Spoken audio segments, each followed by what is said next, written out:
Welcome back.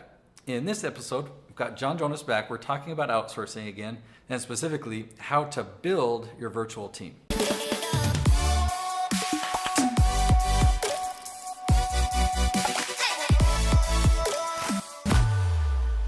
Okay, so just before hitting the record button on this video, both he and I came up with the same phrase in our mind, kind of one at a time. Yeah. I'll let you introduce it. What are we talking about here? Okay, so let me tell you how not to do this first. Okay. I talked to a guy once a couple years ago who said, "Oh man, I tried that outsourcing thing. It didn't work." I was like, "Oh, what happened?" I hired like 20 guys and nothing ever happened. Nothing ever got done. And I was like, I like your scruffy accent you gave the guy. well, that was how he talked. I was like, yeah, duh. Right? Would you ever hire 20 guys here in the US and expect something to get done? Would you give them no direction?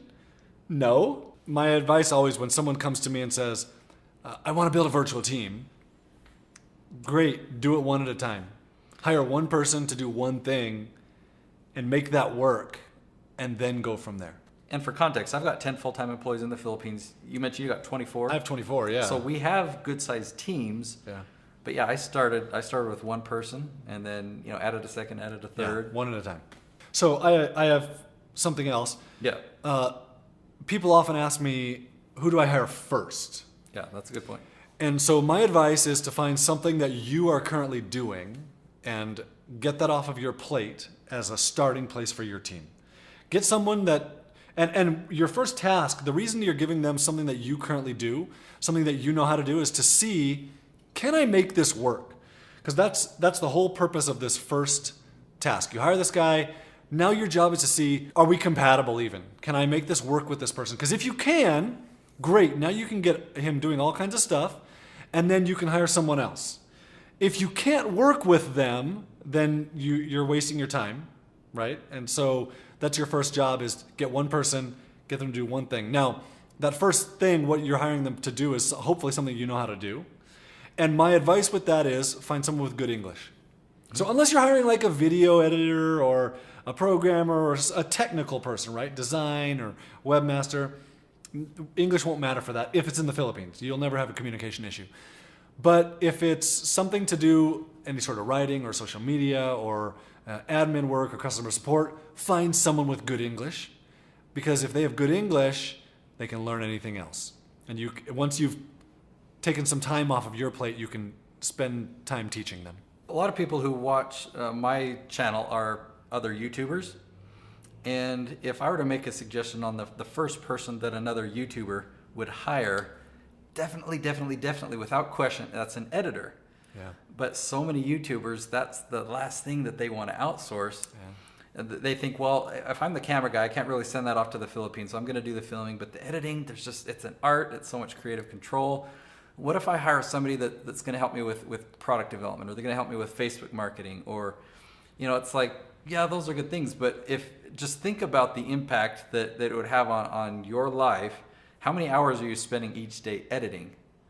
And you turn that over to somebody else? Well, and you can, because I've done this with editing. Like, I'm not an editor, but I was editing my own videos and I hated it. Mm-hmm. And you can get someone else and say, hey, I really like this and this and this, these styles, right?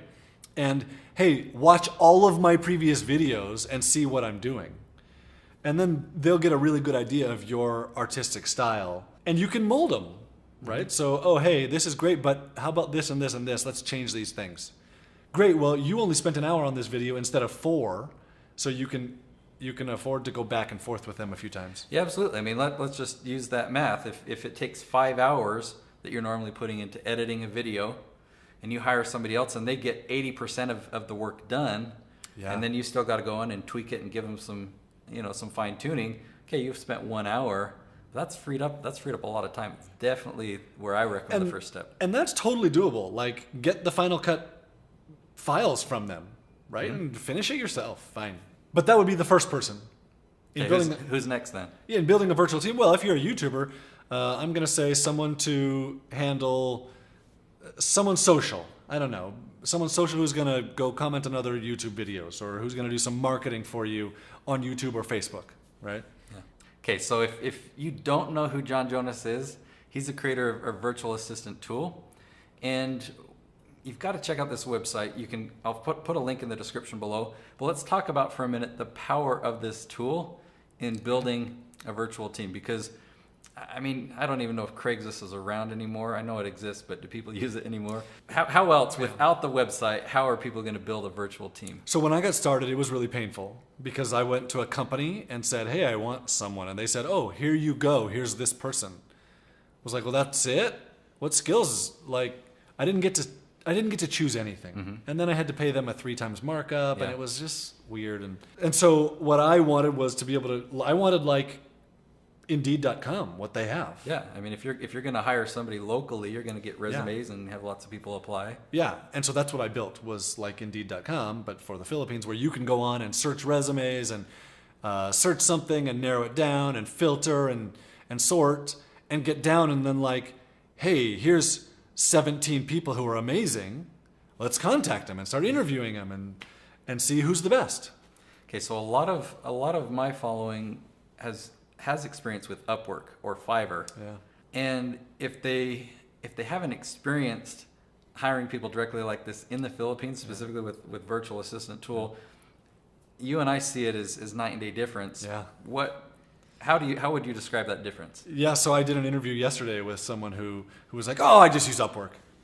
It's like, wow, it's not the same thing. Yeah. So for number one, I'll say the Filipinos much prefer the way that we do it. Mm-hmm. We see people come from Upwork all the time who they're making $8 an hour on Upwork, and they're happy to take a full-time job for $3 an hour because that stability is just prized in the Philippines. So the difference between Upwork and virtualassistanttool.com or hiring a virtual assistant full-time is commitment. Where in Upwork, you have no commitment. That's huge. And what that means, for most people, they're like, oh, that's so good, I don't want the commitment. For me, what it meant was I hired this person full-time, and if they're not busy, that's on me. And now I'm paying, and I'm not paying very much, but I'm still paying for them. And so if they're not busy, I need to find something to keep them busy. And that right there was the difference between me being like this, like the grunt worker, like I'm busy. Oh, they're not busy. I don't care. I got to get this email done, right? And stepping back and saying like, oh, they're not busy. What else can I work on in my business, right? What can I do? What can I create that'll give them something to do? That made the transition from me being in my business to being the CEO and working on my business. Yeah, so that's the really big difference between Upwork and Virtual Assistant Tool. When you mention commitment, another word that comes to my mind is loyalty, and I'll be vulnerable a little bit here. Yeah. I'm in a pretty good place in my company right now, but it hasn't always been this way. Yeah. I've had some ups and downs financially, and I just met my team for the first time a few weeks ago. I traveled to Manila, and we had a really good time. So awesome. We were talking, and they were because most of them worked with me for many years. They were going back and saying there was a point where their payroll was at the longest point 3.5 weeks, and they stuck with me. Delayed. So their payday was here, and I communicated, but I wasn't able to pay them for 3.5 weeks. And they what they told me is, you know what, we knew we could trust you. We knew that you would get us paid, and we wanted the company to succeed. It was never a question of where they were going to leave. And when I heard that from them just a few weeks ago, it hit me so much. Like, I kind of took it for granted. I mean, I wanted to be open and upfront with them about everything, but it really meant a lot. You would never have that with like hiring on Fiverr, Upwork, or something like that. No. It's like we really have a great team. It's like a business family that we've created here. It's really neat. Yeah, that's really awesome. And now it's good to be back in a place where I can, give them pay raises and stuff like that. So, all right. Thanks again, John. We kind of gave them a resource to go to. Check out virtualassistanttool.com. I'll link it below. If you're watching this on YouTube, be sure to subscribe, comment. If you're on LinkedIn, you can actually share. I'm going to tag John in this, so you'll get this. I don't know if you're a LinkedIn man. I'm not much of a social media guy myself, but this is going to. But I'll see it. I'll see it on LinkedIn. Someone's going to see it on LinkedIn. Absolutely. From my team. Perfect. All right, we'll see you in the next episode.